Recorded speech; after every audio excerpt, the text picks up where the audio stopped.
देखो, कनाडा जैसे देशों में जब डेयरी फार्म खोला जाता है तो उससे पहले ही चारे की व्यवस्था कुछ इस तरह से होती है, जिसमें खेतों से चारे को कुछ इस तरह से काटा जाता है।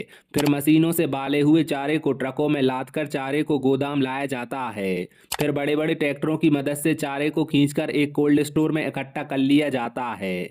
जब ठंडी में बर्फ पड़ने लगती है तो इसी चारे को निकालकर पशुओं को खिलाया जाता है। देखो, कनाडा जैसे देशों में जब डेयरी फार्म खोला जाता है तो उससे पहले ही चारे की व्यवस्था कुछ इस तरह से होती है, जिसमें खेतों से चारे को कुछ इस तरह से काटा जाता है। फिर मशीनों से बाले हुए चारे को ट्रकों में लाद कर चारे को गोदाम लाया जाता है। फिर बड़े बड़े ट्रैक्टरों की मदद से चारे को खींचकर एक कोल्ड स्टोर में इकट्ठा कर लिया जाता है। जब ठंडी में बर्फ पड़ने लगती है तो इसी चारे को निकालकर पशुओं को खिलाया जाता है। देखो, कनाडा जैसे देशों में जब डेयरी फार्म खोला जाता है तो उससे पहले ही चारे की व्यवस्था कुछ इस तरह से होती है, जिसमें खेतों से चारे को कुछ इस तरह से काटा जाता है। फिर मशीनों से बाले हुए चारे को ट्रकों में लाद कर चारे को गोदाम लाया जाता है। फिर बड़े बड़े ट्रैक्टरों की मदद से चारे को खींचकर एक कोल्ड स्टोर में इकट्ठा कर लिया जाता है। जब ठंडी में बर्फ पड़ने लगती है तो इसी चारे को निकालकर पशुओं को खिलाया जाता है।